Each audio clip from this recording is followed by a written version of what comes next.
people, and welcome to a Raw edition of the Hollywood Heels podcast. I am one half of your hosting situation, the rock star, the Renaissance man, the Duke Russo, and I am joined here by the divine voice himself, Henron. What's up, Henron? What is going on, good sir? We have an action-packed day today with some nice Monday Night Raw action. What did we have going on tonight? So this is the September 11th edition of Raw from Norfolk, Virginia. So before we get into the show, I just want to acknowledge that there were several reports that Vince is now back.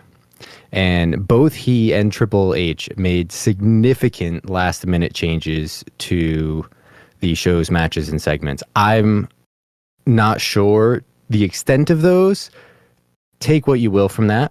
I did feel like the flow of the show was a little weird, so I don't know if it was due to that or what, but just want to get that out of the way. So for our match card, the first match we had was a tag team match for the tag team championship between Kevin Owens teamed with Jey Uso versus Damian Priest and Finn Balor. Judgment Day wins via pinfall after an accidental super kick to KO from Jey. Then we had The Miz versus Akira Tozawa. Miz collects the win via pinfall after 3 skull-crushing finales. Drew McIntyre versus Xavier Woods. Drew McIntyre gets the pinfall with a Claymore. Shayna Baszler versus Chelsea Green, accompanied by Piper Niven's back. Baszler is victorious in this one via pinfall. Alpha Academy with Tommaso Ciampa versus the Imperium. Alpha Academy with Ciampa win via submission, making Vinci tap out with a heel lock. And our main event was a rematch for the women's title. Rhea Ripley versus Raquel Rodriguez. Rhea on top via pinfall after some help from, spoiler alert, Nia Jax, followed by a Riptide. So those were the matches we had. Now, this show starts off for the second Raw in a row now. Main event, Jey Uso opens it up. And I gotta say, the main event, Jey Uso crop top tank, is pretty fucking lit. Blue seems to be his new color. I find that a little weird now that he's on Raw, sporting SmackDown colors. I don't know, maybe that's just me. He says it feels good to be on his own. And as he's addressing the crowd, we get an interruption from Kevin Owens. So he says Jey Uso is on the KO show now. And that he's done a lot of bad things to good people too. So he knows the position that Jey's in. And he says that Jey's arrival here won't be easy because very, very, very few people are on his side. And he's got a long way to go to earn his trust. So as they're going through this, we get another interruption from the Judgment Day. They come out and Finn says that Jey doesn't need to prove anything to anyone. And Priest says that KO doesn't speak for anyone and tells Jey Uso that the Judgment Day door is always open for him. And Dom tries to speak. Of course he can't. Not really sure what he said. And Damian says that they're supposed to have a match with KO and Sammy. And KO says, well, Sammy isn't here, but I'll gladly fight all 3 of you. And that's when Jey offers to be his partner. And KO says, let's do it, man. And Jey hits a beautiful super kick to Dom, and then we cut to break and come back in the match. So that was a pretty, jam-packed, eventful segment to start off the show, man. Yeah, it was a lot to start off the show. Number one, I don't know if maybe they let Jey's song play out longer or if they've added some more lyrics on there. Kind of something that I was mentioning on the previous podcast is now as it goes on, it says line them all up, knock them down like me, I believe, is on there now. Yeah, Something I so noticed. that was in there the first time. I acknowledge that, even though I ripped the song saying it didn't have many lyrics. I did notice that the first time. It just takes a while to get to that point. Yeah, yeah, I guess maybe they just hadn't played it long enough. But starts off the show, of course, he's got the enemy Kevin Owens coming out there. And he speaks on, this is the Kevin Owens show, just as you mentioned. A lot of enemies back there, and I'm eager to see more of these enemies because I'd like to see what other one-on-one matches do we have with Jey Uso. I guess he's gonna deal with Judgment Day for a little bit, but I'd like to see what's gonna come after this. We have Drew McIntyre and who else? Let's We show got me the more on the bro. list. I guess we got the bro, but man, speaking of the bro, a little out of work in whatever you want to call it, dealing with some flight issues and some TSA agents up in New York. He got pulled from the show. Some nonsense. You seen that? Yeah, yeah, and like, I mean, just a personal lesson. Even if everything you say is true, like maybe from my understanding, he posted a picture of like the actual person and was saying that he was like sexually assaulted by this person or something like that. And I mean, that's a bad idea, bro. Yeah, but we won't go into too many of those details. I did love Judgment Day coming out here and standing up for Jay. Basically saying you don't have to prove yourself to anybody. You don't have to prove yourself to us. Grand Slam Finn respects you. All of Judgment Day respects you. We get the classic Dom trying to talk and just booed out the building. It's always great. Love to see it. Love to hear it. Some things that he did say. He said, "I was with my family through the lowest of the lows and the highest of the highs." And then that's pretty much all I got. And Finn's there, holding back a smile himself. But obviously, Sami Zayn's not here. I don't know if he's injured, where he's at, or what's going on. They didn't comment or acknowledge it, and I don't remember them ever talking about it on the remainder of the episode. But maybe we'll see him next week.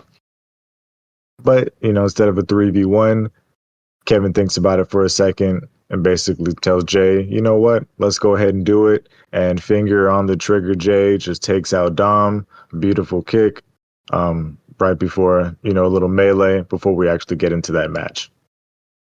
So I'm gonna update my Dom Mysterio Boo rankings, and I am going to insert Norfolk in between Charlotte and Boston. So I've still got Charlotte on top, then Norfolk, then Boston. As this is going on, I'm actually kind of shocked that, of all places, Boston, a much more densely populated area and typically known for being a rowdy city, they're falling down the rankings, man. It's kind of disappointing.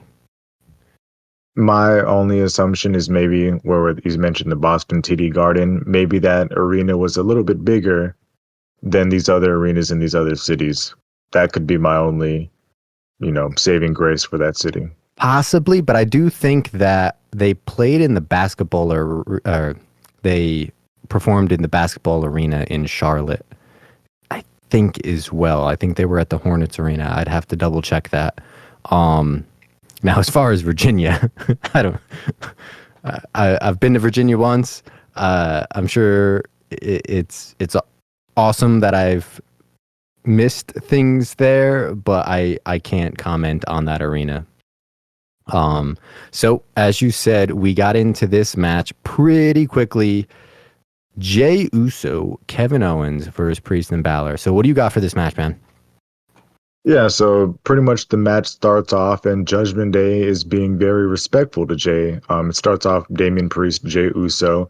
They get into a little corner, but Priest puts his hands up, lets him safely walk out of the corner.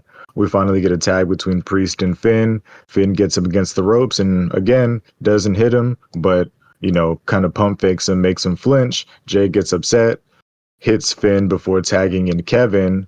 They get a nice little elbow into another senton by Kevin. right into another tag back to Jay, who hits a nice big crossbody off the top rope, hitting Damian Priest, hitting another Samoan drop because now Priest is in there. And then Finn Balor tries to run in to break things up, but he gets thrown out.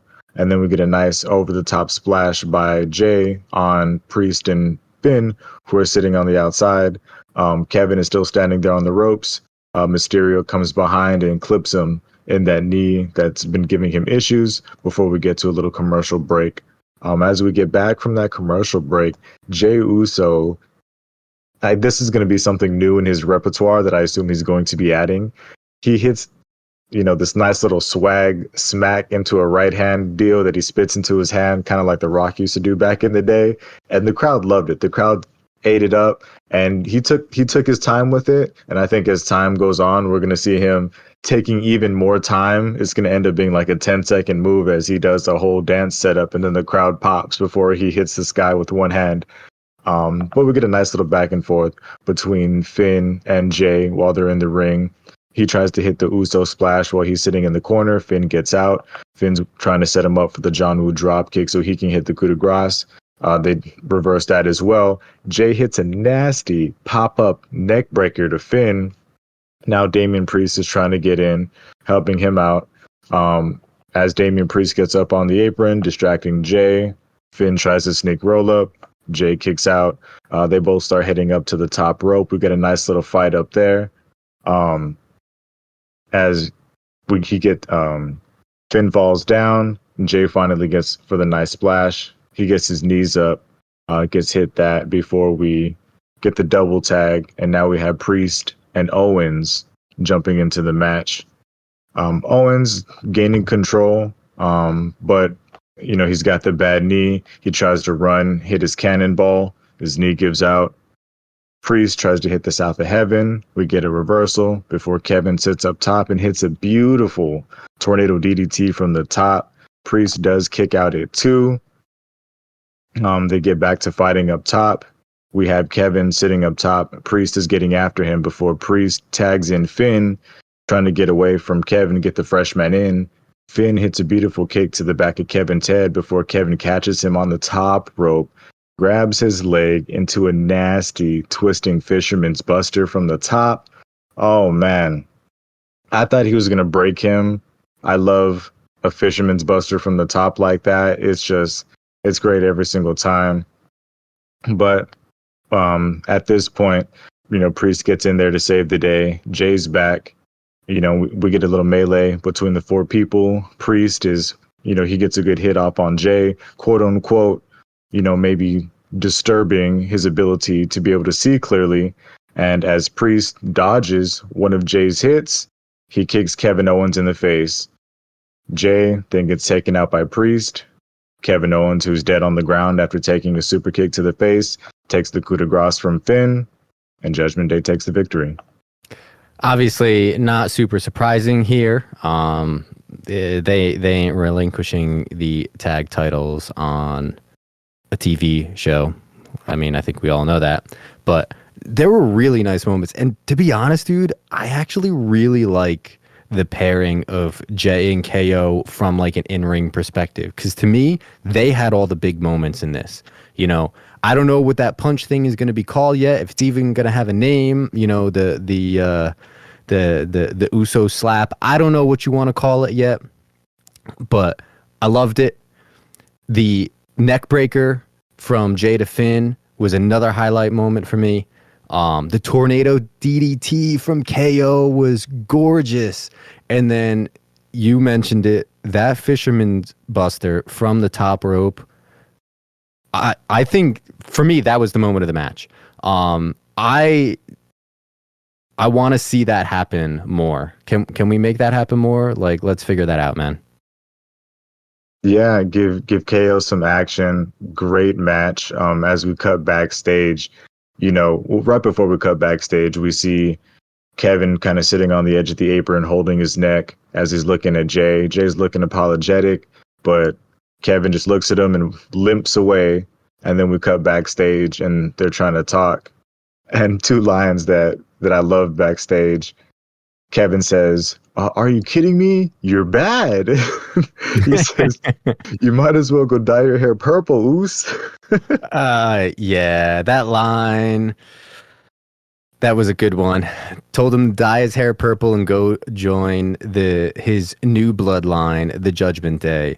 So this whole like Jay Judgment Day thing is, it feels fake from the Judgment Day, obviously, because they just want to be the strongest faction, and they see a brilliant opportunity here to get, a really top tier talent to join their group, and somebody who's maybe a bit vulnerable and maybe a bit lonely.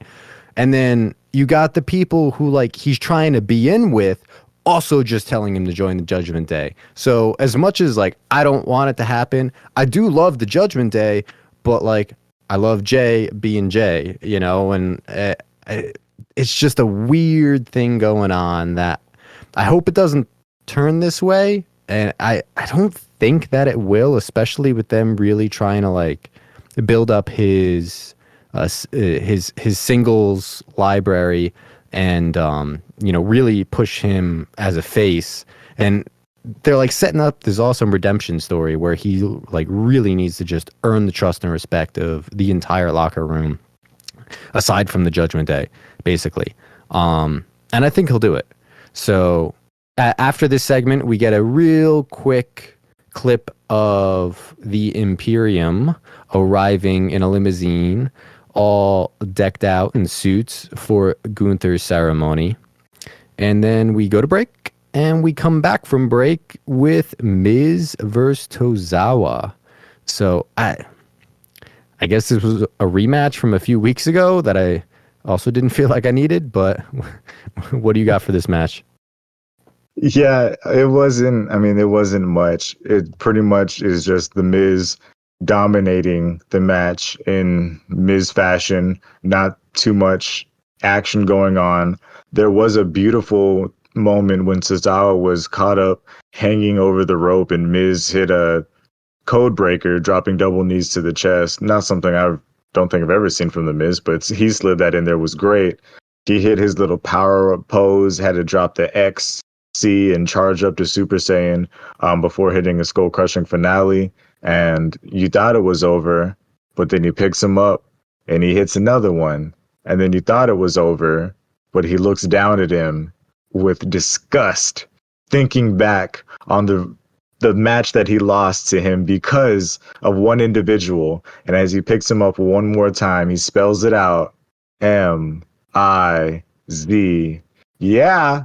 And we get another skull-crushing finale as he wins the match. Yeah, this was a total squash match. I loved the finger pointing, M-I-Z. I really liked the commentary in this segment because they speculated that the reason that The Miz is so obsessed with and also hates LA Knight is because LA Knight gets all the adoration and appreciation from the fans and the crowd that Miz always wanted but never got, despite his accolades and despite holding titles. He never got any of that. And yet LA Knight has none of that and yet is absolutely revered. And I thought that was a really good take and a really nice point on commentary right there.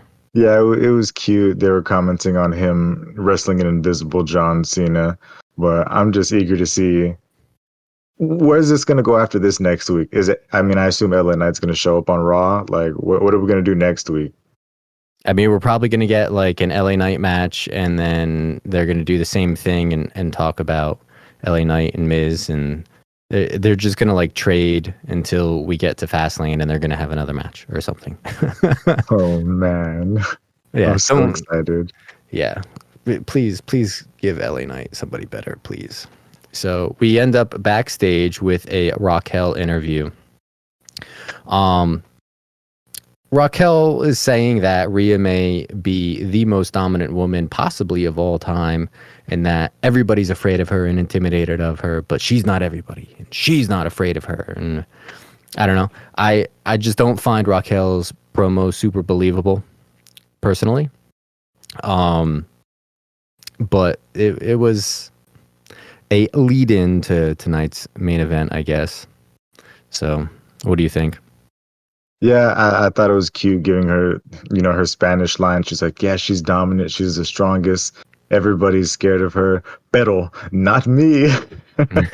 So I did like that, basically telling her, you're going to get a taste of your own medicine tonight. And I mean, small spoiler, she kind of did. She did, just not from her.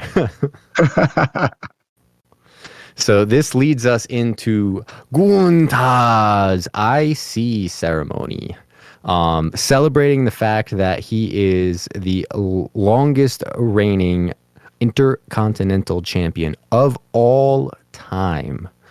We started off with Kaiser and his usual fire intro for Gunther that I will save you all the misery of having to listen to me trying to attempt to do that. Commentary is saying that Gunther may be the most dominant intercontinental champion of all time. They also say that this is the closest you'll get to a smile from Gunther, and I'm not really sure what they meant by that because Gunther was beaming ear to ear the entire goddamn time. and character aside, you should be. That's a huge accomplishment. So we get Gunther on the mic, and he says, to the surprise of absolutely nobody, the Ring General has rewritten history. It's funny because they are a heel faction, and so they get booed, but I don't understand booing Gunther because in reality, like, he doesn't do things dirty, really. Like, yeah, the Imperium is whatever, but like usually it's him bailing them out. And I would say more often than not, his big victories come completely clean. Like, he wins the right way, and I personally don't have that feeling from him. I love him. I know you love him, man. Yeah, Mr. Chop himself, nothing but admiration and respect, and he deserves it. Coming out here, he declares himself the greatest IC champion ever, and you know what? I can't disagree. All right, I'd like to see any former IC champion come and give him an opportunity because he'd show you why he said that. But yeah, he gets a nice little podium to stand on out there. I look closely when they're talking about, this is the closest you'll get to a smile. I wrote down, I don't think I've ever seen this man happier in my life. Yeah, it was such a weird comment. Even in his little wedding photos that they posted and they catch him out there dancing, he looked happier right up here, talking about, I rewrote history. And as he's talking on, he basically states that the past champions have contributed nothing. This reign, this belt is purely held up by him and his greatness. And he's starting to wonder, is there any competition left? Because he feels like he's only competing with himself. And just as he's having these thoughts, Shoosh! Yes, sir. Gable comes out, interrupts, and you know what? Gunther invites him into the ring. He lets him say his piece. Gable says that he saw in Gunther's face that no one has pushed him to his limit like he has. He brings up his daughter crying to oddly no response from the crowd. I was kind of surprised at that one. And he says that Gunther has lit a fire in him and that he will beat him because he's beat him once and he'll beat him again. And he will get another opportunity and swears that he will win that championship and his daughter will walk out smiling next time. So now we play into the heel side a little bit where Gunther calls him a disgusting and terrible father. And I was like, who is Dom going to join the Imperium next? Is this what's going on here? Because I feel like there's a little bit of a common ground. And that's when Gable just immediately goes after Gunther. Obviously, it's 3-on-1, so Imperial holds him as Gunther beats him. And who comes to the aid? Otis. So Otis comes in, tosses Vinci and Kaiser out of the ring. But still, Imperium have their way. And now we get an interruption. Well, not an interruption. An assist from somebody, man, that I was not expecting. I don't know about you. Yeah, I was whatever that picture is with that guy with the 3 question marks over his head and he just looks confused. Tommaso Ciampa runs in with the chair to break everything up, and first I was confused, and then I thought I could do a Ciampa Gunther match. That could be fun. But I don't really know why. I'm hoping we get some more details. I'd love to see Gargano come back, and even after they stop with the Gunther stuff, can we get a whatever they call the American Alpha versus the reformed Gargano and Ciampa? That'd be a banger match. But this was a fun little segment here. Gable talking about, you made my daughter cry, so that lit the fire within me. And it won't burn out until I beat you. He swears to God to beat him. Oh man, and he swears to God that my daughter will be walking out with a smile. And Gunther says it, you're just trying to drag your family back in here just so you could get whooped again. You're using your children for the spotlight. You're a good athlete, but you're a terrible father. Then Gable, of course, attacks, but he just gets held up by Imperium, and then Gunther chops the hell out of him. We get Otis to come out, but they throw Otis out, and they get Chad up, and then he eats another chop before Ciampa finally comes out for the save. Yeah, and I honestly do think that if they do another match, Gable will win. Because I feel like that would be the only purpose in another match. And as far as Ciampa goes, like, I already had the speculation that maybe Gargano is going to be the one that's traded to SmackDown in the Jey Uso transaction. So maybe they're setting up Ciampa to have some friends when that happens. I sure hope so. So after this, we get a quick backstage segment with Xavier Woods and Drew McIntyre. Woods is asking Drew why he's talking shit about Kofi and if he has an issue with Kofi, and Drew just kind of brushes it off and he says he didn't really mean anything by it. He has a lot on his mind, and if Kofi wants to talk about it, he can come talk about it himself. Woods goes with the low blow, man. He says that Drew is jealous of Kofi because Kofi won his championship in front of a crowd of 80,000+, but Drew won his in front of no one. And Drew understands what's happening. He says that he knows that Xavier wants a fight, but he doesn't want to hurt him. But Xavier pushes the issue and he agrees to a match. So I feel like this was a nice... they're really planting that seed for the heel turn on Drew. And this is just a little more fuel to that fire.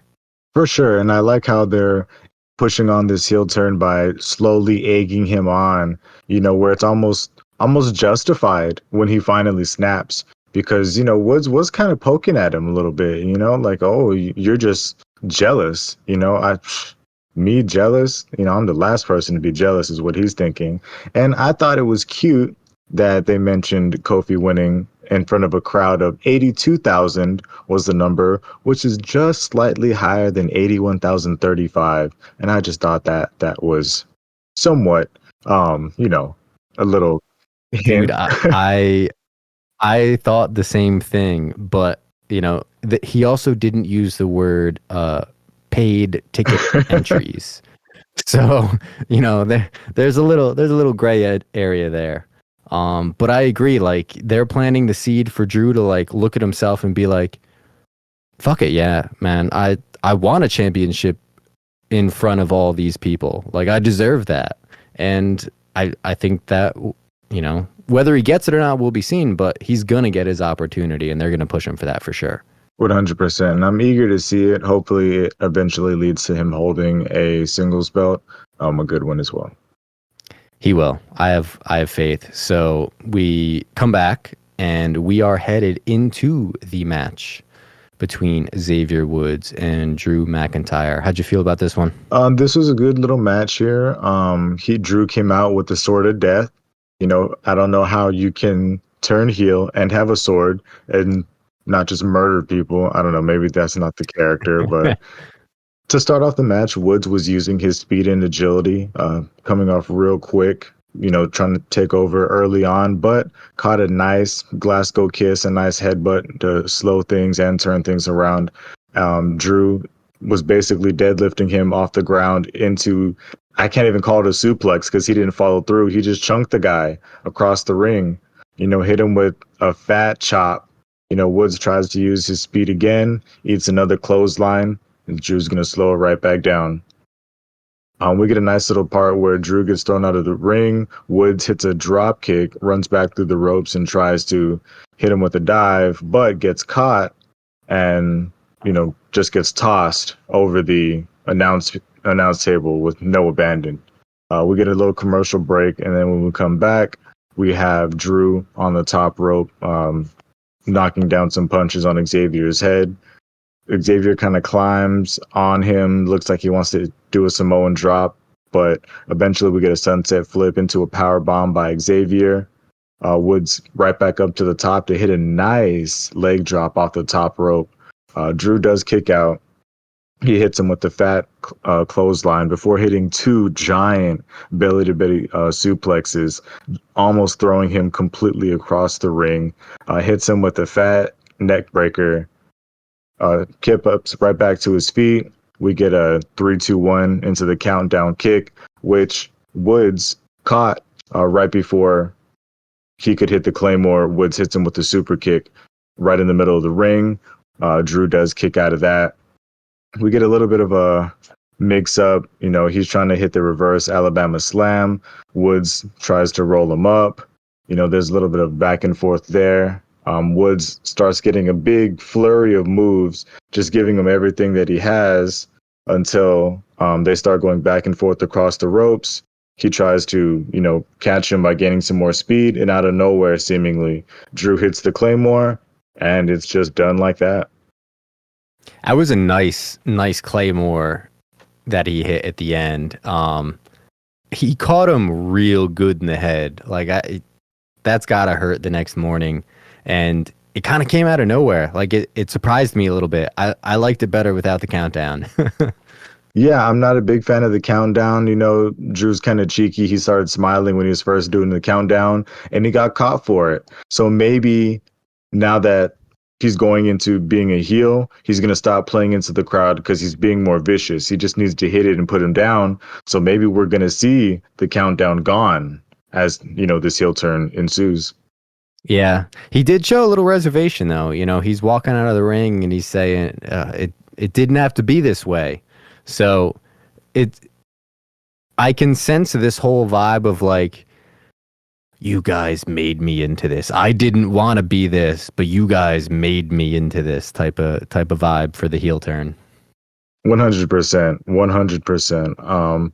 I want to know what's like actually going to make him snap. And I think it's going to be Riddle. I think his first feud is going to be Riddle, and it's going to be something in a tag team, and Riddle's going to make them lose, and he's just going to snap and beat him up after the match.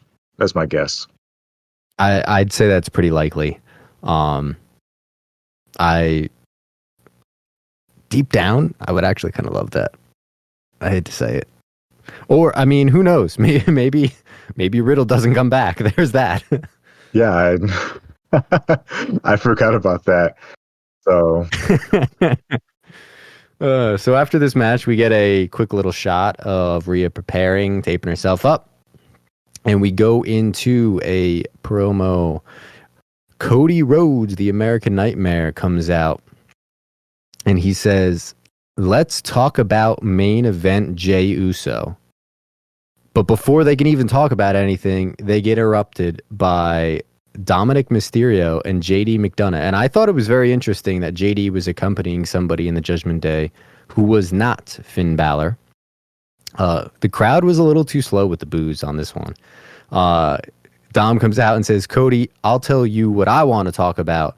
And that was pretty much the last you really heard of Dom. He says a bunch of irrelevant stuff that you can barely make out. Something about thanking Cody for bringing Jay and that he'll be in the Judgment Day before long, but I couldn't get the specifics. And he's kind of poking Cody and flipping his tie as he's having his conversation. And Cody doesn't say anything back, just immediately attacks him. JD McDonough comes from behind on Cody, and they go after Cody for a little bit, but ultimately Cody handles both of them. He throws JD out of the ring, hits Dom with a Cody cutter and crossroads, and chases them out of the arena. And this whole time I'm like, so what did Cody want to say about Jey Uso? Yes, dude. Yes, I swear you just read my notes right there. Number one, the crowd was so behind Cody today. I heard a full sing along of the entire intro, even before the whoa. You know, I don't know if I can recall hearing them completely singing everything so clearly. Maybe I was just paying more attention. I don't know. But obviously, he says, "What do we want to talk about?" He talks about Jay, gets interrupted by Dom. Some of the comments I was able to grab from Dom, and it is weird seeing him come out with JD, but they did come out together last time on Raw, I believe. I forget, wasn't it Sami Zayn at the end of the episode? And JD came down to save him, or Dom came down to save JD, and then they ended up getting twisted. Yeah, that was for the match, but this was just like a random, like, you know, accompaniment that I feel like has only happened with Finn so far. Yeah, very true, very true. But pretty much, you know, he's just expressing that, you know, Judgment Day is happy that you brought Jay. He's going to join us and you're going to look dumb and you're not going to do anything about it. And he's poking the guy in the chest before Cody pops off. Cody just throws JD McDonough over the top rope. That guy went so high. That was nice. Hits the Cody cutter to Dom. JD gets back in, eats a crossroads. Now Cody's hype, takes off the tie, opens the shirt, pumping up, hits Dom with the crossroads. And just like you said, I want to know what he was going to say. And then the announcer says, maybe he was going to apologize. You know, this is kind of what I was talking about with a weird flow of just like, because Cody had a moment afterwards to say whatever the hell he wanted because he chased them out of the arena. So like the microphone was still there, you know, they just immediately started playing his music. And I was just like, that was really weird. So again, like, I don't know if this was one of those last second changes. But you would have figured, like, there's so much talk about whether it's Drew saying that he's going to take it out on Cody if Jay fucks up or something like that. I kind of really wanted to hear Cody talk about Jay because he didn't. When he made the announcement that Jay on the Grayson Waller effect made the announcement that Jay is going to be on Raw, he also didn't say anything about it. He just basically said, hey, I'm going to, you know, right a wrong and use whatever power I have, and Jay's back. And then he left. So we still haven't really heard Cody talk about anything in regards to Jay. Yeah, that's very strange. I hope they didn't just... Why? I mean, obviously they're attached because they're forever going to be attached because this whole bloodline stuff. But I hope they didn't just say that just for random attachment and not actually have something behind it. Yeah, I don't know. I mean, that would be... I could see them tagging at some point. Hopefully not like to win titles or whatever, but I could see them being a tag team, and that would be interesting. That would be one of those like cool Raw main events. So after this segment, we get a quick backstage look between Jay and Drew. And Drew comes up to Jay saying that he wanted to look him in the eye and tell him he can't trust him one bit. Says that Jay can't stand on his own 2 feet. And he bets that the Judgment Day is looking real good to him right now. And Jay understands what's going on, and he says, "You know what, man? If you want a match, then let's do it." And so we officially have main event Jey Uso versus Drew McIntyre next week, and I am super hyped for this match. I am too. I hope it's the main event because then they'll actually give it some time. I don't know who's going to come in and interfere. I can't really see anybody interfering in this match. Well, probably Judgment Day. Yeah. And have we had Judgment Day versus Drew? I don't recall that. I feel like that'd be some fun stuff. I don't either. Those are some fun matches that we could get from this as well. But it could unite Drew and Jay. Potentially. Finally gain that respect and hold off that heel turn for just a little bit longer if they want to. And, I'm not too sure exactly where they're going with everything, but that could be fun. Maybe we get one of those classic 5-on-5 Survivor Series and we end up getting, like a Judgment Day wanting to be in it, and we get some nice tags of people trying to keep Judgment Day out of it. I don't know. Yeah. But cute little backstage segment. Jay basically says, if you talking shit, you could pull up next week. Drew says, you're on. And Jay says, yeet. So we got the match. More yeet. So after this segment, we get into a match of Chelsea Green versus Shayna Baszler. And so I guess Piper Niven is good to go now? Yeah, there was a random segment earlier when Chelsea was trying to recruit Shayna, basically, like she was recruiting people last time, and Piper's hurt and whatever, and then Shayna basically gets disrespected because Chelsea calls her peer, and she's like, I'll show you limb by limb how far apart in peers we really are. And then Chelsea's like, oh, well, okay. And she turns around and Piper's standing there. And she's like, hi. I guess you're back, And then the announcer's like, yeah, she's medically cleared. So she's back.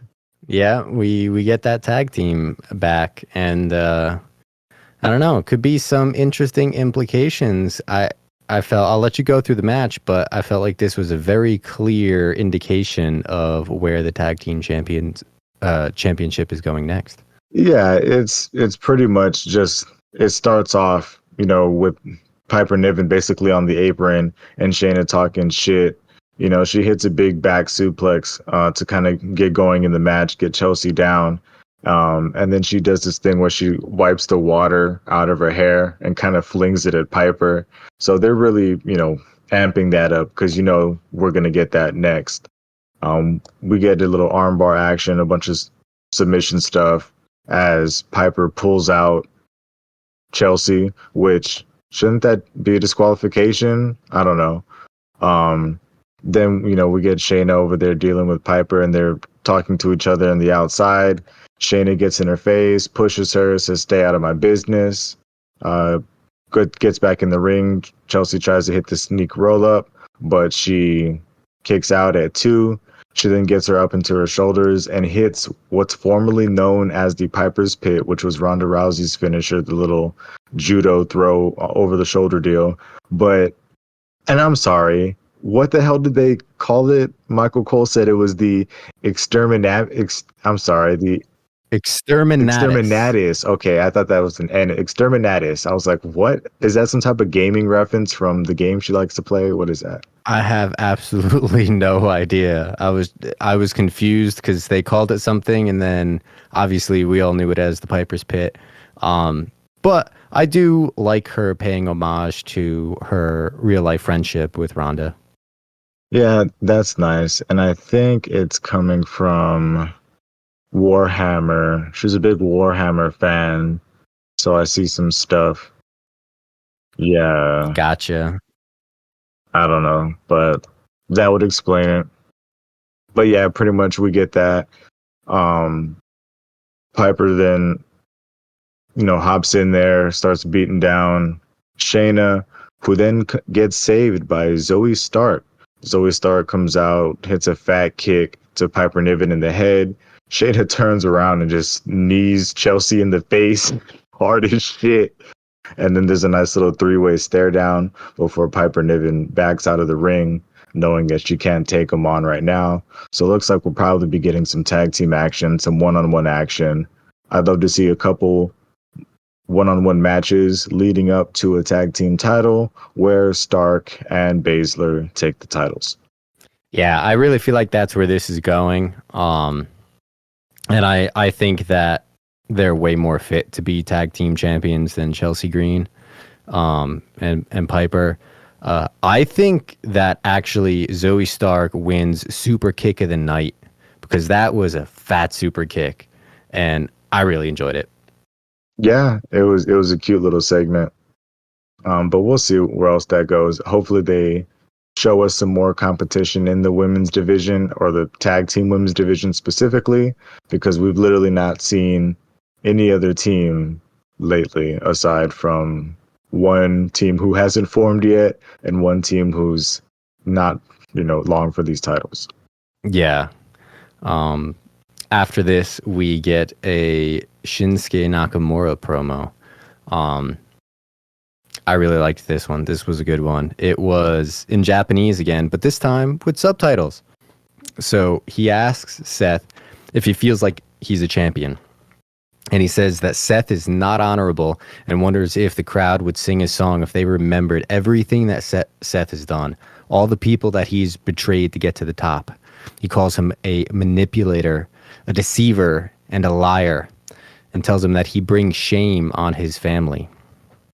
Shinsuke claims that he will take his title and expose him for what he is, and that he will challenge Seth when he feels like it.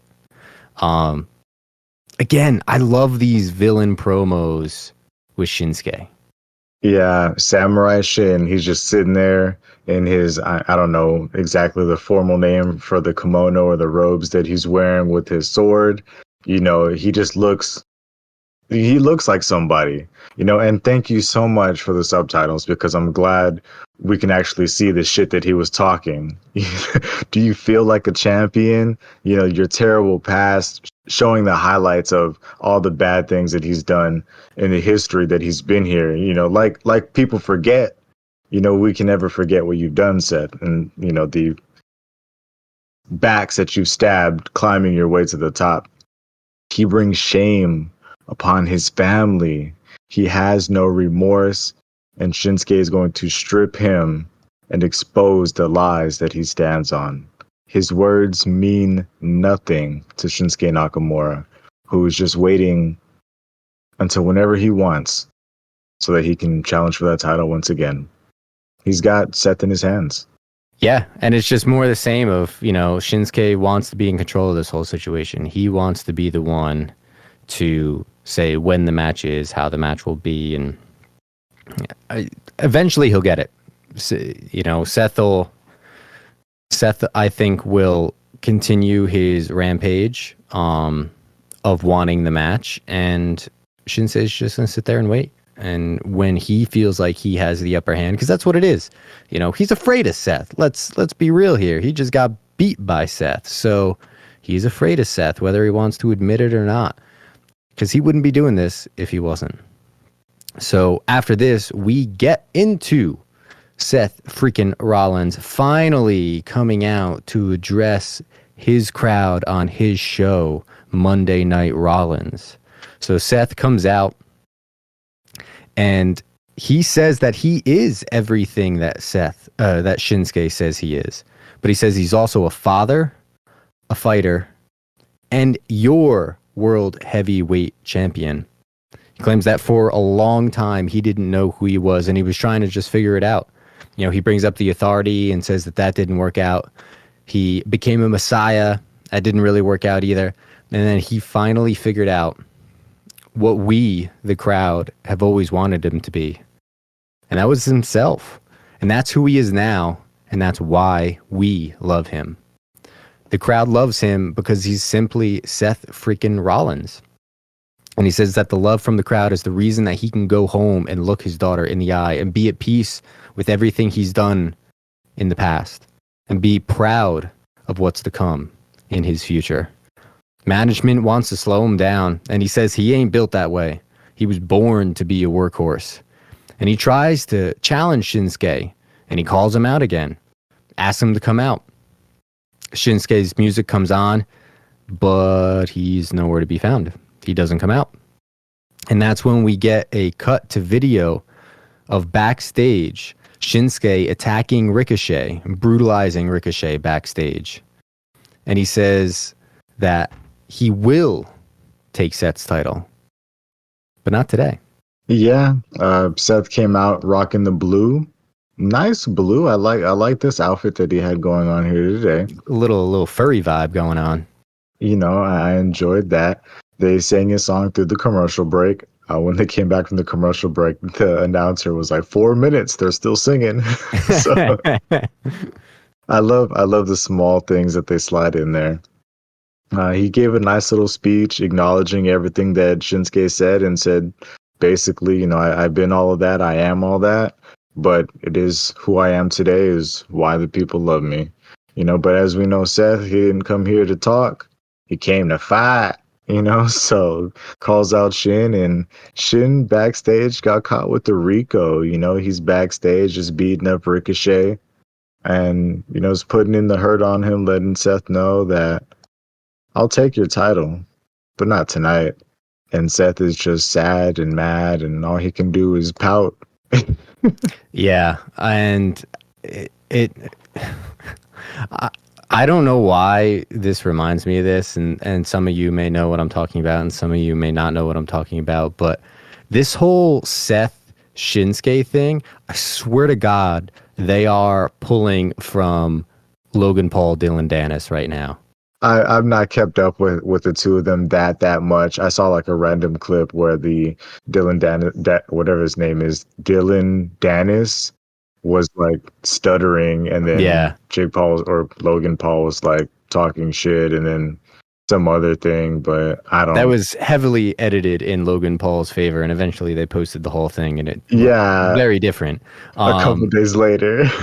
But I mean, it's basically they've got this fight scheduled a little bit of ways now, and Dylan Dennis is like taking personal attacks at Logan Paul and his fiance and all this shit of just like trying to build up this mental aggression from Logan Paul, so that way when he gets in the fight, and obviously this is a boxing match, so he wants to make Logan Paul emotional and cause him to be aggressive and basically careless.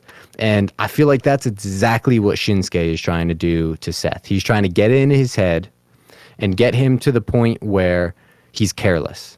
And instead of, you know, being the typical visionary Seth Rollins and kind of always knowing what to do in a ring, he just sees red, almost akin to like when he lost it against The Fiend and went with the sledgehammer at that time. You know what I mean? Of just like he's trying to get Seth to the breaking point. But I think Seth is a different person now, and I don't think Seth is going to go to that point. I think Shinsuke is not the person to take that belt from Seth. He's just not. Unfortunately, I would have to agree with you. I think you're right. I don't think Shinsuke is winning it, but I do believe that Seth is not the person to snap and go back into that old phase where he was. But at this moment in his life and his career, he's going to snap by pushing himself too hard and letting Shinsuke, you know, hit the vein and slip his disc. You know, that's the only thing I can potentially see. Nice that they got that playing up in the storyline as well, because obviously that's what it's going to lead into once they let Seth do a couple more matches and show his back just getting more injured until we finally get that Shinsuke match. I would assume that's where we go from here, pull out the storyline a little bit more, but I would like to see Shinsuke win it, you know, but we'll see. If Shinsuke wins, it'll be basically like Bianca winning the women's championship back. Like it'll be immediately cashed in on by Damian, and he'll lose it to Damian so he can enjoy his 10-minute reign.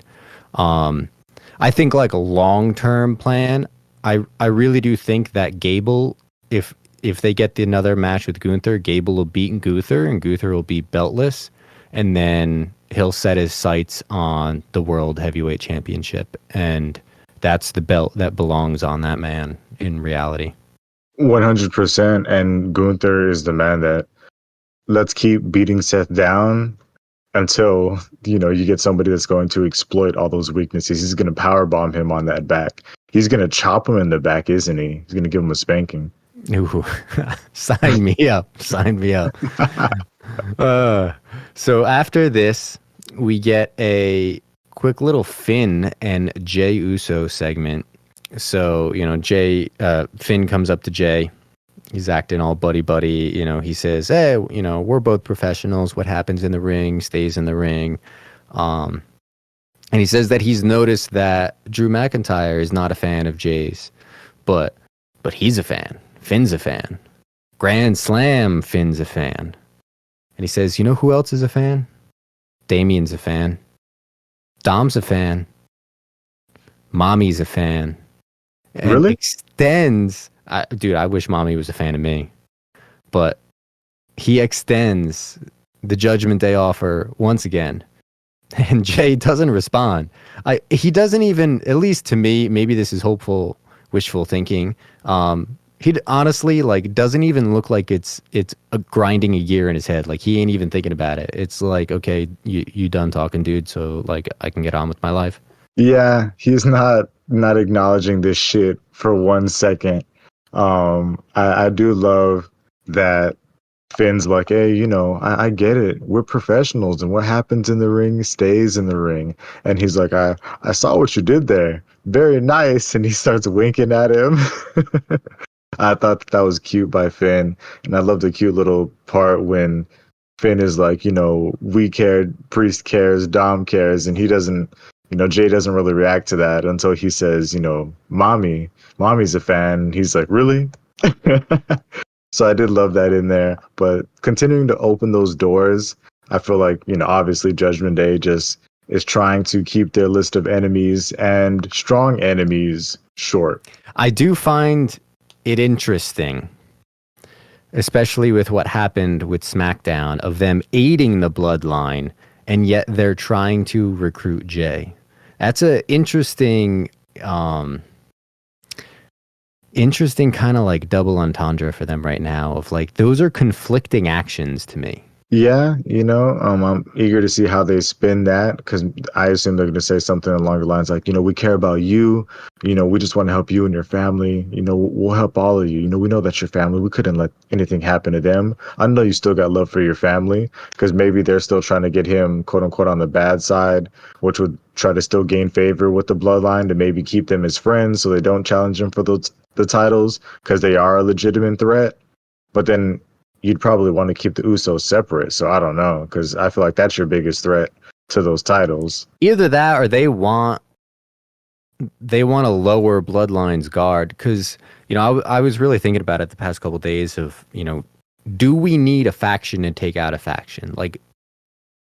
Do we need the Judgment Day to kill the Bloodline, basically? Maybe that's where they go with this, and then they try to basically serve Roman's head on a platter to Jey type of thing. That could be interesting. I would probably buy into that. I still wouldn't be thrilled about him joining the Judgment Day, but where they go from here with this, they have to handle it carefully because of how conflicting those two actions are. Yeah, and I hope this wasn't something that was part of these last minute changes. I hope that there's more already planned out and not something that they're just catching out of the air right now. Well, if Vince is involved, that's entirely a possibility. I still don't know why he's back, but whatever. After this, we get a 6-man tag team match with Alpha Academy plus Tommaso Ciampa versus Imperium. And of course, Alpha Academy is accompanied by the lovely Maxine Dupree. So, what do you got for this match, man? So we got Giovanni Vinci and Ciampa starting things off. Just a little bit of a back and forth. We end up getting Kaiser and Gable in there. Cute little spot. Gable's in the corner trying to fight out, and Kaiser's attacking him, and Kaiser just yells 9 before he smacks Gable. I love that. They do some, classic wrestling spots in the middle where obviously Gable gains control. We get a little bit of a back and forth before Gable gets thrown out of the ring as Kaiser cheats, pulls the rope down. I guess the ref's not paying attention because Gunther slides in there and gets a nice cheap shot before they get him back in there. Crowd's chanting for Otis right now, and as the match goes on, we kind of got to wait a little bit to get a little bit of that big meat action that we all love. Gable's, fighting for the tag. He almost hits a nice deadlift German before catching a clothesline and getting thrown back into the Imperium corner. He gets actually thrown into the buckle and is just kind of hanging over the top rope before everybody just kind of sprints out of the ring and then runs right back into like a triangle drop kick hit as he's hanging on the outside. Was pretty beautiful there. Gunther's in there with Gable. He does catch him, gets a nice chop off, knocking Gable down. And then, of course, Gunther rushes over to the side to kick Otis off the apron. That was kind of the story of the match. They didn't want to let the big man get in. I love the spot here where Gunther and Gable are in the center of the ring. Gable's struggling, and Gunther just has him by the wrist. And he chops him down, and he picks him right back up. And he doesn't let go of that wrist control before chopping him down and picking him back up again. He's yelling at him in the face, telling him to get up, fight for your family. And so finally he gets the tag into Ciampa. A little back and forth between Ciampa and Vinci before we get Kaiser in. And of course, Kaiser runs in trying to stop Ciampa from getting an Otis, who eventually gets the tag, throws him into the ropes. Otis going crazy, hitting some big hits, spinning back elbow, knocks him down, and splashes him in the corner before Kaiser falls down in the corner, where Otis hulks up, rips his shirt off, hits that caterpillar into the big elbow. And I don't know if my speakers were playing games with my ears, but right before he hits this elbow after hitting the caterpillar, I'm pretty sure he yelled, "I'm coming," and then he drops the big elbow. I wrote that down too, so I'm pretty sure that means it happened. Oh man, I don't think you can do that, but but I love Otis, and that's what the crowd was chanting for him. I always love how they build these things up. Gunther eventually gets back in there. They throw Otis into the turnbuckle, shoulder first. He's stuck in there. Gable tags in, and he's just kind of standing on the apron looking at Gunther. And for a split second, you could see fear in Gunther. He said, "Fuck, like, not this guy again," because this is deep into the match. But of course, being Gunther, he tells him, "Come on, let's go." He jumps in there. They're fighting over a German. Gable almost gets a nice German before Gunther switches it around and hits him with the nasty German. Gunther gets back up, knocks Ciampa off the apron, keeping things to themselves. And then we get a nice little roll through from the powerbomb into from a sunset flip by Gable. He gets picked up from the powerbomb, rolls over the top into a sunset flip, only to roll him through into another ankle lock. Beautiful transition into that. We then get Giovanni Vinci in. Giovanni Vinci gets hit with a nasty Chaos Theory. Gunther helps him out. Gunther tries to set up the power bomb, but eats a knee. Kaiser gets in, knocks out Ciampa, but then I got Otis eating Kaiser up, so that way it clears out the ring. We get the ankle lock right back to Vinci, who's the legal man. Vinci eventually taps out to the ankle lock by Chad Gable. Yes, sir. And, I think a big key to that ending was Gunther trying to get back in to break it up, but Ciampa intercepts him and puts him in the Sicilian stretch and makes Gunther watch Vinci tap out. And, it was one of those moments of where I'm sure Gunther's like, that man's not me, so he's going to tap. And after the match, Gunther was furious about the way that it ended. I love this match. For me, it was probably match of the night. Again, like, I really do think that they're going to give Gable this next match and he's going to win it, man. Like, they're slowly like, Gunther is the mountain for him to climb, and he just keeps getting closer and closer and closer to the top. And when Gunther taps out from an ankle lock or gets pinned off of a ginormous chaos theory, as much as I love Gunther, that's going to feel so good. Oh, man. And I'm eager to see what they actually finish that match with. I hope they do like multiple rolling Germans, like hit like a 3-piece on them, like something that we've literally never seen before. I'm okay with the tap out as well, but he needs to, like, I don't know, like catch him off the top rope into an ankle lock or something wild. You know, I don't want to just kind of see body scissors ankle lock into a tap. It might be a little anticlimactic if it were my opinion, but they're definitely giving him the belt. Yeah. Yeah, and I suppose I got a little ahead of myself because in reality, Gunther is not going to tap out. You know, if he submits, it's going to be going to have to be one of those submissions where like he passes out, and you're not passing out from an ankle lock. So if we get like Suplex City with chaos theories, like I'll lose my fucking mind. Yeah, oh my God, it'd be so good. And the only, like, on your note of tapping out, maybe if it was some type of no DQ street fight and he, you know, did that, wrap the chair around the ankle and he jumped off the top and then he did the ankle lock, you know, through the ropes with the chair on it, you know. Okay, I can go for that. Then I could believe it, right? But it's got to be crazy. I assume that's going to be a big pay-per-view match. Give Gunther a nice break. Unfortunately, I feel like Gable's going to be a transition champion because Drew's going to take it during his heel run and have a nice heel run with that belt. But this will give time for Gunther to win the Royal Rumble and challenge Seth Rollins. I don't know. Yeah, I can see that playing out.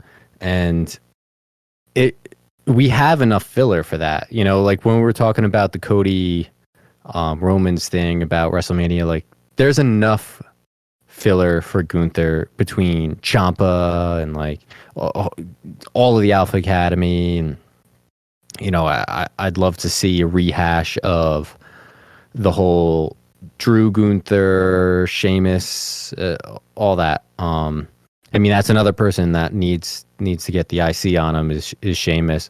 I would almost rather see like maybe that's the heel turn. Maybe Sheamus gets it and Drew, like they're buddy again, and then Drew turns on him. I could see that, especially if Bro is gone. Yeah, for sure. And then one thing I'm thinking right now as well, who's the current United States champion? It's still Rey Mysterio, right? Correct. So we do have Survivor Series coming up sometime soon. What if, you know, maybe we get the traditional setup where we get the IC versus the US champion. I'd like to see a Gunther Mysterio match because I feel like he would like literally throw this guy out of the arena. That'd be so fun to watch and beat him down. But if LA Knight's supposed to be winning, I don't want to see an LA Knight Gunther match. I feel like you're gonna hurt LA Knight. I don't know, because he's gonna get the shit chopped out of him. Yeah, that would be unfortunate. I do want to sign up for Gunther Ray though. I feel like that could be fun, but then we got to prolong Rey Mysterio's reign for 2 months, and I guess they've slowly done that because we didn't hear shit about it like on the last episode. Yeah, I'm not sure exactly where they plan on going with that one. I mean, there's still that Escobar possibility, so I mean, maybe it'll be Gunther Escobar. Or maybe it'll even be off of Gunther by then. Who knows? We could have like Gable Escobar by that time. Or Gable Ray. I don't know. Gable Ray would be interesting too. I could get behind that. Yeah, we'll have to see where that one goes. So after this, we get a quick Judgment Day segment where Finn's telling the group that they really just need to keep it up with Jay. Keep the pressure on him to join. And Priest is saying that the more isolated that he feels, the more he's going to need the Judgment Day. And Mommy chimes in and says, they always come around. Look at Dom Dom.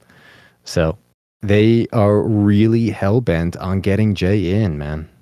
Yeah, they really want him.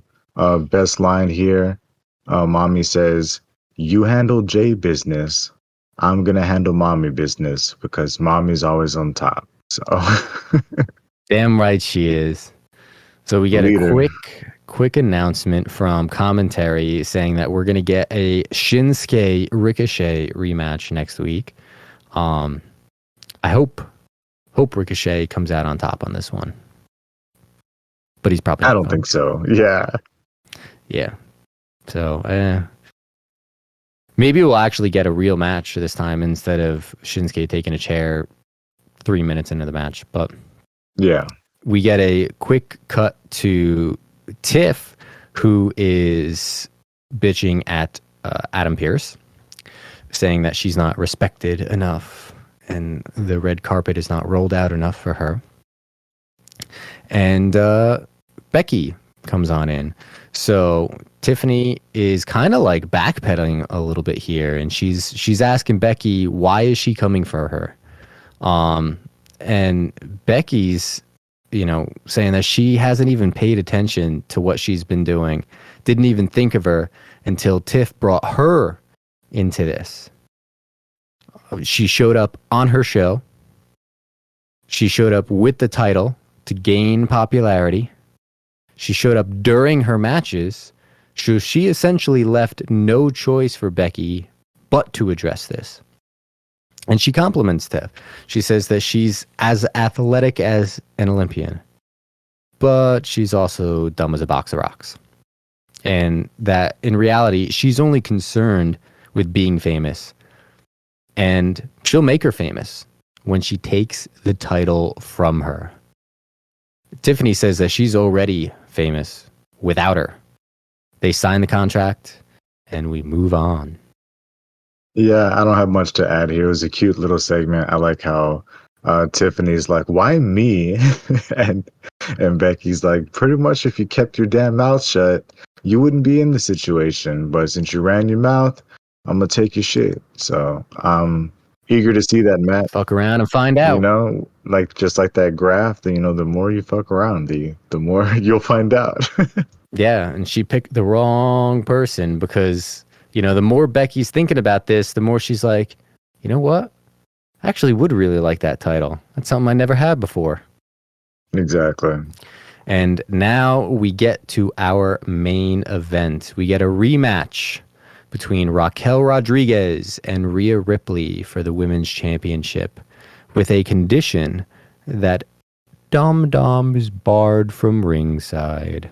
So what do you have on this one? Yeah, I'm surprised we didn't get more Dom shenanigans. I figured Dom's barred, but not the rest of Judgment Day.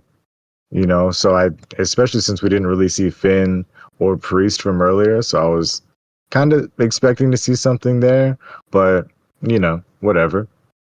But I have a question on that because I was thinking about it more and more, and Dom really hasn't interfered on Rhea's matches all that much.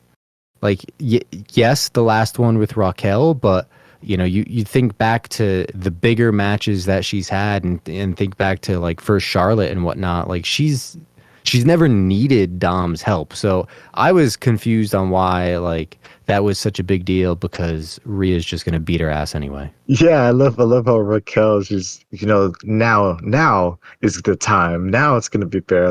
She beat the fuck out of you last time, girl. But she did come back this time with a lot more spirit, a lot more fire, and a lot more fight. We get a couple clotheslines to start off the match. Very dominant start by Raquel, knocking down Rhea. She already trying for the finisher, Tahana Bomb. She does get out of that. But She does hit her with another clothesline to knock her down. There's a little bit of a back and forth before Raquel hits a beautiful power slam. Raquel then picks her up into a bear hug, and I'm never a fan of the bear hug, but I did like what they did with it here. Rhea tries to get out of it by knocking in some headbutts. They get back into the corner. As they're in the corner, Rhea wraps her legs around Raquel, and when the ref is trying to call the 5 count, telling Raquel she needs to back up, she's like, I can't, I'm trying, which allows Rhea to hit a nice little headbutt, which kind of, puts Raquel down for a little bit so that way Rhea can get up to the top and hit a big ass missile drop kick, knocking her down. I'm pretty sure she kicks her out of the ring at this point. Rhea sneaks out and runs around, jumps off the stairs to hit a nice flipping senton right on the outside, knocking Raquel down and gaining all the control and momentum back into the match. Basically, on the outside, she tells her, you want to hit me? Get up, right in her face before she throws her right back into the ring, hits a running knee, but Raquel does kick out for a nice 2 count. She then gets on top, gets a couple ground and pound hits before Raquel gets up, throws Rhea over the top, and hits her with a nice big boot on the outside before we get into a commercial break. When we return from the commercial break, Rhea is in control. She's working that injured leg of Raquel at this point, but they do show us a clip from during the commercial break when Raquel throws her into the barricade as well. So we did get to see the action continue a little bit. But they get right back into a little bit of back and forth. Rhea does dodge a knee in the corner before she gets caught, picks Raquel up on her shoulders into the electric chair, and then drops her down face first into the turnbuckle. Love that. Choking Raquel out from behind, holding onto the ropes with her thighs before she lets her down and then chokes her again. She just says, I'll just do it again. So puts her back in, I don't even know what to call it, but with her thighs choking her out again before she tries to pull her back up. But now Raquel grabs her as she has her thighs wrapped around her neck. Raquel stands up, has her in the electric chair position, and throws her right back into the turnbuckle so she can hit her right with what she got hit with before. We get some nice back and forth as they both get to their feet. They both run into each other as they're running back off the ropes before they both get a nice momentum going before they hit a double boot off the ropes, which it looked like they kicked the shit out of each other because both of their momentums just completely halted in the middle of that ring. They took a little bit of time fighting on their knees, slapping each other as they're going back and forth. Rhea does eventually gain control. She hits a nice boot to the gut, slowing things down before she hits a beautiful Northern Light suplex, bridging it, kick out by Raquel. She's back on top, gets a nice forearm just to the back of her head, which should have just ended things, probably pulled that from Dragunov. But she tries to set up for the riptide. Raquel fights out. She ends up countering it, hitting a nice knee, picking her up on her shoulder and throwing her like a lawn dart right into the turnbuckle before hitting a big back body drop, throwing her over the top of her head, and then another big boot before Rhea was able to kick out. Raquel tries to hit her little springboard spinning elbow move, but somehow just jumps right into Rhea's boots before Rhea gets on the top rope and gives a little ode to, little Poppy himself. Nice little shimmy into a frog splash before Raquel kicked out. She then does a nice little baseball slide drop kick, kicking Raquel out of the ring, tries to hit another flip like she did off the stairs earlier from the apron down into Raquel, but Raquel just catches her and slams her head first into the apron, into the announce table, before picking her back up and then hitting a disgusting Tejano bomb right onto the apron, right onto Ripley's back. It looks like it's over at this point. She rolls her back into the ring, and out of nowhere, the irresistible force, Nia Jax, has made her WWE return. As she returns, she grabs Raquel, hits a Samoan drop on the outside on the floor. You know, Raquel's can't get back in. She's struggling. She finally gets back in. And right as she barely pokes her head through the ropes, gets her fucking head kneed off by Ripley, eats her riptide. 1, 2, 3, and still your women's world champion. It was a roller coaster, and that ending was a surprise. I think a lot of us probably have mixed feelings about Nia Jax, but as I've been saying, there ain't nobody in this women's division that can give me a believable fight that will make it look like Rhea is in jeopardy of losing her title. And now we finally have someone. So I don't think Nia Jax is going to take the title from her, but I think this is going to be Rhea's first like serious defense of the title. For sure. We asked for competition. We said, who's next? We said, there's nobody else on the roster. We said, what are y'all going to do from here? And they heard us. Like there is nobody else that they have that they've ever had, besides like maybe RIP China, Beth Phoenix, who she's already had some good matches and beat. But yeah, it should be interesting. I'm eager to see some big riptides, maybe through a table. I don't know, but I just pray for the safety of the workers involved. We have heard of some past issues with Nia Jax, and she cannot do this move where they just lay down on the bottom rope and she hits the leg drop from the outside. You can't do that. Like, I feel like that's just too dangerous. Somebody passed away just falling down on the rope like that, let alone catching a leg drop. I don't know. I feel like that's a bit much. But didn't she hit Rhea with that? That's exactly what she did. So, and I don't think that's a thing she should add to her repertoire. I think you might want to leave that one out, girl. We're getting it. We're getting it, whether we like it or not. And yeah, of course, I think because of the history, I think the history is why a lot of us are conflicted when it comes to Nia Jax. But when it comes to a display of power, they want to say they really built up, the display of power of Raquel earlier in the match, and how she's the only one to make Rhea look like this. No. Nia Jax is power. Raquel's power pales in comparison to Nia Jax. And I really do think that in terms of just sheer power, like I personally think that Raquel's power pales in comparison to Rhea's. So I think Nia Jax and Raquel and Rhea Ripley is going to be like quite possibly one of the most like powerhouse women's matches of all time. Yeah, and I'm excited. I hope they give it some time. I don't want to give it time, but I don't want to see no slow grinding match. I don't want to see a nerve pinch. I don't want to see, whatever Nia Jax squeezing her head because she's so strong she can crush her skull. I don't need to see that crap. All right, give me some action. They're two big women. Let them hit the fuck out of each other. Let them try to throw each other. Let's get some big ass superplexes. If you need to take your time, do it after a big ass move, and let's get some action because we know Rhea's going to go out there and she's going to work. But we'll see what Nia can bring to the table this time around. I am very curious if she can hit the riptide on Nia Jax.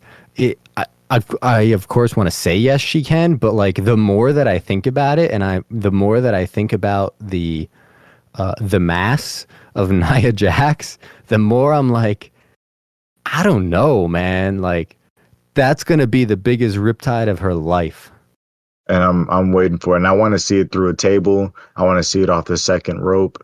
I need to see something. And I feel like she'll probably get it done off of something where she was already up somewhere where she didn't really have to pick her up. So like Nia Jax might already be on the top rope. So all she has to kind of do is flip as they both jump off the top, where she doesn't actually have to lift her. You know what I'm saying? Yeah. I'll tell you where I want to see it. I want to see it through the announce table. Yeesh. That's like I feel like the most punishing way to take something these days in the WWE is through the announce table. Especially when they don't move the little monitors.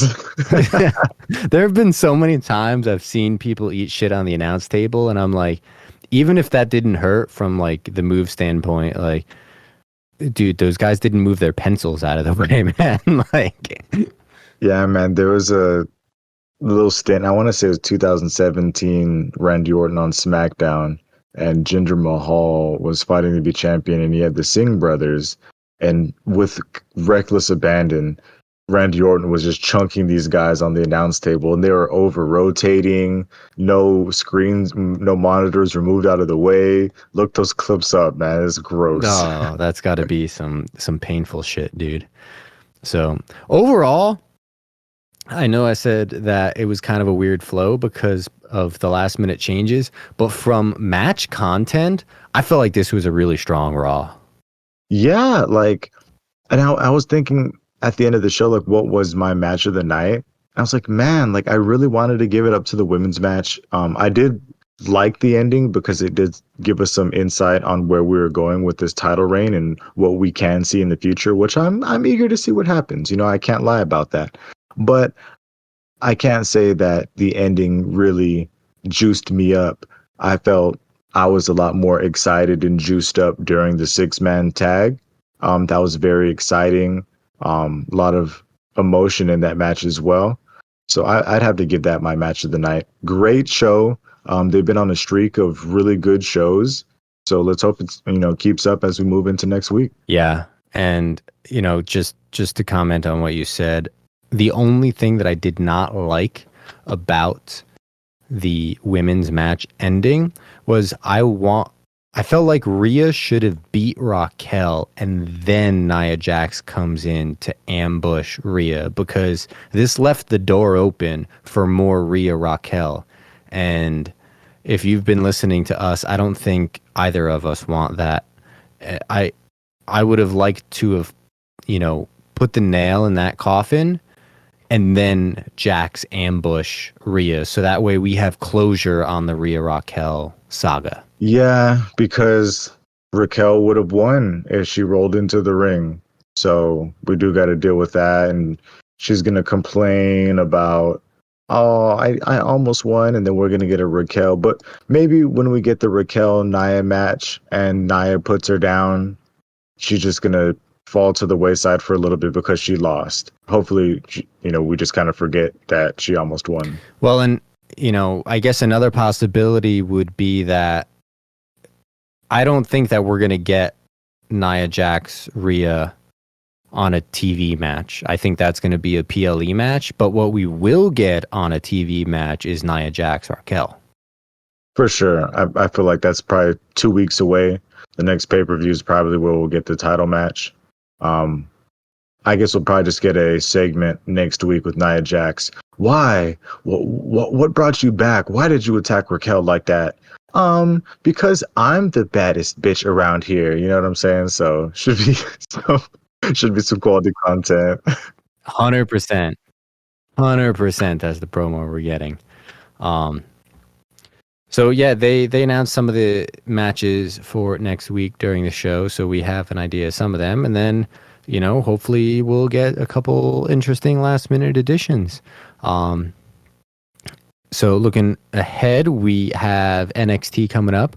We've got the women's NXT championship on the line between Becky Lynch and Tiffany Stratton, and then we've got SmackDown coming up. So hopefully it'll be an interesting week in the world of wrestling, and we'll see where we go from here. But take us home, Henron. Well, we thank you, ladies and gentlemen, one more evening for allowing yourselves to be blessed with our voices as we discussed Monday Night Raw. We will catch you on the next episode. We will be reviewing Friday Night SmackDown. And a little bit of NXT action. We'll see what happens with this NXT Women's title match. But until then, y'all stay safe. Deuces, ooses. Peace.